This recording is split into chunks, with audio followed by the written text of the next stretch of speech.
Assalamualaikum viewers, welcome to Ilmi Institute for Competitive Exams। Political science में हम law को discuss कर रहे हैं। पहली वीडियो मैंने बनाई लॉ है क्या, उसकी डेफिनेशन क्या है, नीड ऑफ लॉ, लॉ की ज़रूरत इंसानों को क्यों पड़ी, ठीक। Second video features of law पे थी। Third video kinds of law पे थी। फोर्थ वीडियो जो अब है सोर्सेज ऑफ लॉ। ये जो हम इस सोसाइटी में रह रहे हैं, हम कहते हैं कि we are governed by laws. ये लॉज, इनकी सोर्सेस क्या हैं, उसको आज डिस्कस करते हैं। आ जाए, सबसे फर्स्ट पे है कस्टम्स, ठीक। ओल्डेस्ट सोर्स ऑफ लॉ इसको कहा जाता है, कस्टम्स को। अभी कस्टम्स क्या है, पहले इसको अंडरस्टैंड करें। In ancient times social relations gave rise to customs and traditions। पुराने वक्तों में प्रिमिटिव टाइम्स की बात की जा रही है। लोग जब रहते थे तो ये ख्वाहिश लोगों की शुरू से रही है कि हम सोसाइटी के अंदर या दूसरे लोगों के साथ मिलकर हम पीसफुली को एग्जिस्टेंस को पॉसिबल बनाएं, जिसमें लोगों की लाइफ भी सिक्योर हो, प्रॉपर्टी भी सिक्योर हो, उनको फ्रीडम भी मिले, ठीक। लेकिन उनके साथ, लोगों के साथ इकट्ठा रहकर हमें ये सब मिले। तो उसके लिए लोग खुद से ऐसे सर्टेन रूल्स बनाते थे जिनको वो खुद, उन्होंने उनको बनाया है और खुद उनको फॉलो भी करते थे, ताकि सोसाइटी के अंदर पीस आए, सिक्योरिटी आए, ठीक, पीसफुल को एग्जिस्टेंस पॉसिबल हो, कोऑपरेशन पॉसिबल हो। तो लोग उसको फॉलो करते रहे, ठीक। कस्टम्स रिवाज बन गया, ठीक। Used to settle disputes among people. अब ये भी था कि वो रूल्स बनाते थे और लोगों के दरमियान में जो डिस्प्यूट्स हैं, चाहे प्रॉपर्टी से रिलेटेड हैं, चाहे लाइफ से रिलेटेड हैं, उनको हल करने की कोशिश करते थे। अब उस प्रिमिटिव टाइम्स में मॉडर्न स्टेट का कंसेप्ट नहीं था, तो ये लोग खुद से कोशिश करते थे कि अपने मसलों को हल करें, ठीक। To ensure peace and security, ये चीजें। Gradually, state emerged as organized political institution। तो वक्त के साथ साथ हमने पहले भी डिस्कस किया है, जब फैमिलीज ने इकट्ठा रहना शुरू किया तो ट्राइब की एग्जिस्टेंस पॉसिबल हुई। फिर ट्राइब्स ने जब इकट्ठा एक दूसरे के साथ रहना शुरू किया तो विलेज का कंसेप्ट आया। फिर विलेजेस इकट्ठा हुए तो सिटी का कंसेप्ट आया। फिर जब सिटीज इकट्ठा हुए तो स्टेट का कंसेप्ट आया। तो ग्रेजुअली स्टेट इमर्ज हुआ एज पॉलिटिकल इंस्टीट्यूशन, ठीक। State began to make and enforce rules based upon customs. तो स्टेट ने जो कस्टम्स हैं, जो रिवायात, जो लोग पहले से फॉलो कर रहे थे, जिस तरह वो मैटर्स को, डिस्प्यूट्स को सेटल करते थे, पीस और सिक्योरिटी को इंश्योर करने के लिए क्या उन्होंने इकदामात उठाए, लाइफ प्रॉपर्टी को सिक्योर करने के लिए उन्होंने क्या क्या रूल्स बनाए हुए थे। तो स्टेट ने उनमें से कुछ रूल्स को उठाया और उन्हें लॉ का दर्जा देकर इन्फोर्स कर दिया। समझ आई? यानी कस्टम्स ने ऐसे डिश में रूल्स स्टेट को प्रोवाइड किए और स्टेट ने उनमें से पिक किया कुछ रूल्स को, जो कस्टम्स थे पुराने, उनको पिक किया और जब उनको एनालाइज किया कि हाँ यार, इसको अप्लाई किया जा सकता है लोगों के ऊपर, अपने सिटीजन्स के ऊपर, चाहे वो डिस्प्यूट्स को सेटल करना है, चाहे पीस सिक्योरिटी को इंश्योर करना है, तो उठा के लॉ बना दिया बकायदा, ठीक। सेकंड पे आता है रिलीजन। ये भी एक सोर्स है लॉ का। अभी इसकी भी हम एंशियंट टाइम से बात स्टार्ट करते हैं। Religious teachings and codes appeared naturally in every society. अब प्रिमिटिव टाइम्स की बात करें तो लोग जो थे जब एज सच रिलीजन एक प्रॉपर इंस्टीट्यूशन नहीं था, तो प्रिमिटिव टाइम्स में लोग ये नेचुरल फिनोमेना को देख के बड़ा हैरान होते थे। बिजली कड़क रही है तो डरते थे, ठीक। इसी तरह तेज हवा आ जाए उससे उनको डर लगता था। तो ये नेचुरली सोसाइटी के अंदर ये जो फीलिंग है, रिलीजियस जो फीलिंग्स हैं कि कोई सुपर नेचुरल बीइंग है, कोई गॉड है, ये नेचुरली सोसाइटी के अंदर ये कंसेप्ट आया प्रिमिटिव टाइम्स में, ठीक। Religion started regulating the behaviour of people either through fear और पॉसिबल रिवॉर्ड्स। फिर जब रिलीजन एक प्रॉपर इंस्टीट्यूशन बना तो उसने लोगों को गवर्न करना शुरू किया, उनके बिहेवियर, उनके कंडक्ट को लोगों के कंट्रोल करना शुरू किया, ठीक, थ्रू फियर और पॉसिबल रिवॉर्ड्स, कि अगर ऐसा नहीं करोगे तो you will be in the hell, और अगर ये करोगे तो you will be rewarded in the haven, ठीक। अब लोगों को ये जो लाइफ आफ्टर डेथ, इसका जो सिलसिला है वो लोगों को बहुत ज्यादा इंस्पायर करता था और लोग रिलीजियस टीचिंग्स को फॉलो करते थे, ठीक। Religion also taught moral values. अब रिलीजन ने मोरल वैल्यूज प्रोवाइड की लोगों को, ठीक, कि किसी की लाइफ का ख्याल रखना है, स्नैच नहीं करना, प्रॉपर्टी का ख्याल रखना है। अगर आप उसकी लाइफ स्नैच करोगे, प्रॉपर्टी को नुकसान पहुंचाओगे तो you will be in the hell, ठीक। तो दुनिया में हर रिलीजन को आप उठा के देख लो, एथिकल वैल्यूज की बात करता है। कोई रिलीजन आपको ये नहीं कहेगा कि जाके मर्डर करो, ठीक। हर रिलीजन एथिकल वैल्यूज की बात करता है। बस फर्क ये है कि जब लोग आते हैं तो उसकी इंटरप्रिटेशन गलत कर देते हैं। एज सिंपल इज दिस, बाकी आप लोगों को पता है, ठीक। तो कोई भी रिलीजन दुनिया का है वो मोरल वैल्यूज की बात करता है, ठीक।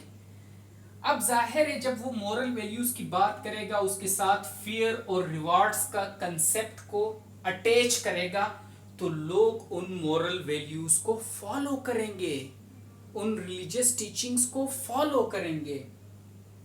People became staunch followers of religion, ठीक। These religious and moral codes provide to state necessary material for regulating the conduct of people. अब जब मॉडर्न स्टेट का कंसेप्ट आया तो ये जो रिलीजियस टीचिंग्स थी, जो मोरल वैल्यूज थे, मोरल कोड्स थे रिलीजन के, ये इसने एक ऐसे मटेरियल प्रोवाइड किया स्टेट को, और स्टेट ने फिर इसमें से भी पिक की चीजें, रूल्स को पिक किया, वैल्यूज, मोरल वैल्यूज को पिक किया और उनको लॉ बना के लोगों के ऊपर इन्फोर्स कर दिया, ठीक। State converted many religious and moral codes into laws, ठीक।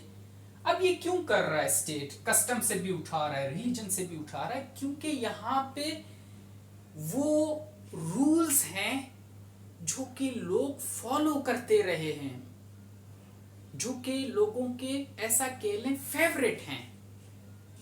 अब स्टेट जाहिर बात है उनको उठा रहा है और लॉ बना रहा है और लोगों के ऊपर इंप्लीमेंट कर रहा है, तो लोग जाहिर बात है जो मॉडर्न स्टेट का जो लॉज हैं उनको फॉलो करेंगे, इसलिए क्योंकि ये कस्टम से भी रिलेटेड हैं, रिलीजन से भी रिलेटेड हैं, तो कोई नई चीज नहीं है, ठीक।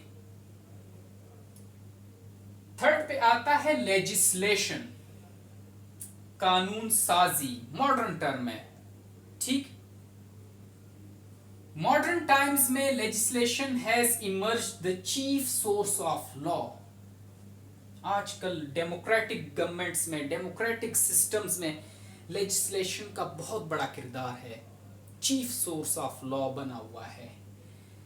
Legislature serves the task of making laws. अब जो लेजिस्लेचर है, जो कि एक ऑर्गन है गवर्नमेंट का, लेजिस्लेचर, एग्जेक्टिव, जुडिशरी, हम ये पढ़ते हैं ना 3 ऑर्गन्स, उनमें पहला है लेजिस्लेचर, कानून साज इदारा जो कानून बनाता है। ठीक, अब इस लेजिस्लेचर के जो मेंबर्स हैं, members of law making body are elected by people. इस लेजिस्लेचर के जो मेंबर्स हैं उनको लोग इलेक्ट करते हैं, लोगों के रिप्रेजेंटेटिव्स हैं। Therefore legislature is bound to make laws for the welfare of its citizens. इसीलिए लेजिस्लेचर जब कोई लॉज बनाता है तो वो अपने सिटीजन्स की वेलफेयर के लिए बनाता है, इसलिए क्योंकि इन्होंने ही उनको अथॉरिटी दी है कानून साजी की। अगर वो इनका ख्याल नहीं रखेंगे तो ये फिर वोट ऑफ नो कॉन्फिडेंस की तरफ जाएंगे, पब्लिक रिएक्शंस आएंगे, वो अपनी अथॉरिटी से नीचे गिर सकते हैं। ठीक, अब समझिए। अब फोर्थ पे आता है जुडिशियल डिसीजंस, फिफ्थ पे इक्विटी और सिक्स्थ पे साइंटिफिक कमेंट्रीज या एजुकेशन कमेंट्रीज। जुडिशियल डिसीजन और इक्विटी इसको इरेज करके मैं इकट्ठा लिखना चाहता हूं ताकि इन दोनों के दरमियान में आपको डिफरेंस भी पता चले कि ये दोनों अलग अलग कैसे सोर्सेज ऑफ लॉ हैं। ठीक, मैं इसको इरेज करके लिखता हूं, नोट कर लें। आईएनजी। फोर्थ पे आता है जुडिशियल डिसीजंस, ये भी एक सोर्स ऑफ लॉ है।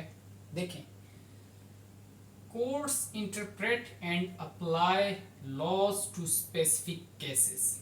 जब जज के सामने कोई केस आता है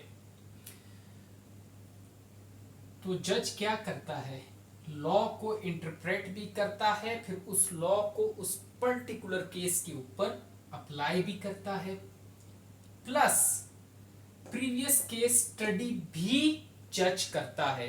जो केस जज के सामने पड़ा है इससे रिलेटेड अगर कोई इसी तरह का प्रीवियस केस हो तो जज उस प्रीवियस केस को भी उठा के सामने रखता है, उसको स्टडी करता है कि उस प्रीवियस केस में क्या डिसीजन दिया था उस टाइम के जज ने।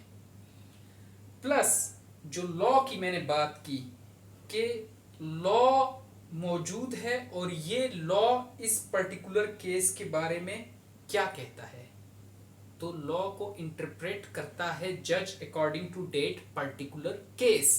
ठीक, जब ये दो काम जज कर लेता है तो उसके बाद फाइनल डिसीजन देता है जज। The final decision given by supreme court और high court upon some crucial issues become law. अब जो जुडिशियल डिसीजंस हैं, सम क्रूशियल इश्यूज पे, ठीक, कुछ क्रूशियल इश्यूज हो उसके ऊपर जुडिशियल डिसीजंस, वो भी सुप्रीम कोर्ट के या हाई कोर्ट के, वो भी सुप्रीम कोर्ट के या हाई कोर्ट के क्रूशियल इश्यूज के ऊपर डिसीजंस, तो वो ये स्टेटस रखते हैं कि फिर उन्हें लॉ बना दिया जाता है।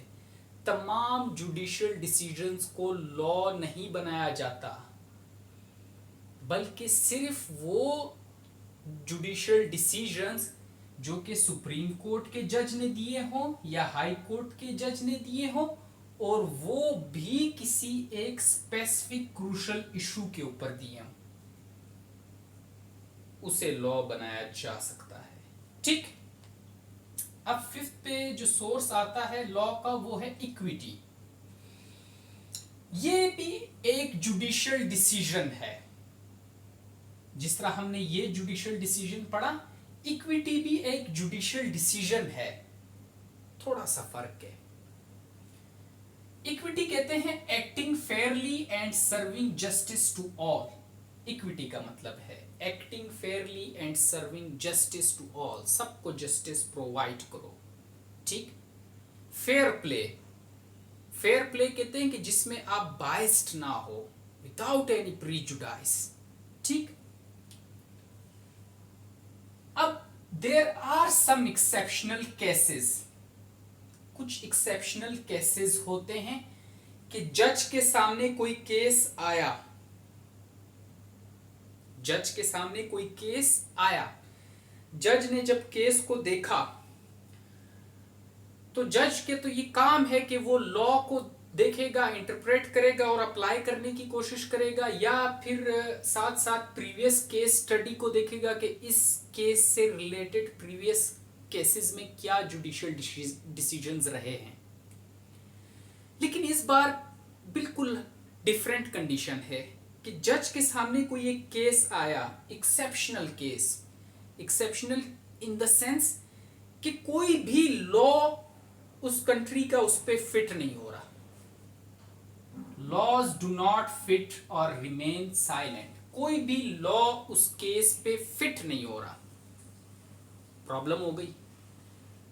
तो चलो, एक तो अभी दरवाजा रहता है ना कि जज प्रीवियस केस स्टडी उठा के देखे कि इस तरह का अगर कोई मैटर पुराने वक्तों में आया है तो उस टाइम के जज ने क्या फैसला दिया।